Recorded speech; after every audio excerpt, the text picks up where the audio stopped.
আসসালামু আলাইকুম রহমতুল্লাহ। আজকে যে বিষয় নিয়ে কথা বলতে চাই সেই বিষয়ই হচ্ছে দিলওয়ার হোসাইন সাঈদী। সাঈদীকে নিয়ে আজও মানুষজন বাজে মন্তব্য করে।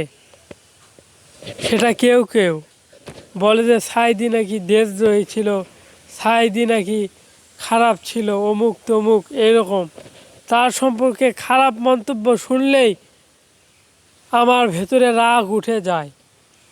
আরে সাঈদী ছিল বাংলাদেশের এক কর্ণধার, এমন আলেম ছিলেন। তিনি যখন বক্তব্য দিতেন সেটা লক্ষ লক্ষ মানুষ শুনতো এক কাতারে দাঁড়িয়ে।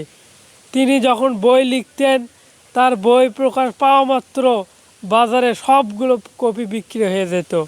তার নাম দেলোয়ার হোসাইন সাঈদী। আর আজকে আমরা এই দেলোয়ার হোসাইন সাঈদীকে কী বলি? তিনি নাকি দেশদ্রোহী ছিলেন। এই পাগল, তাকে যদি কেউ দেশদ্রোহী বলে আমি তার ওপর রেগে যাব, আমি তার ওপর অ্যাকশন নেব। কেননা সাঈদী বাংলাদেশের ভালো চাইতেন, বাংলাদেশের কল্যাণ চাইতেন। সাঈদী কখনো বাংলাদেশের ক্ষতি চাননি।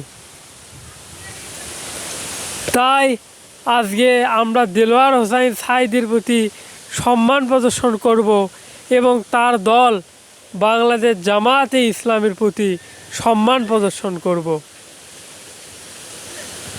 এই কথা রেখে আজকের বক্তব্য শেষ করছি। সালামু আলাইকুম ওয়া রাহমাতুল্লাহ।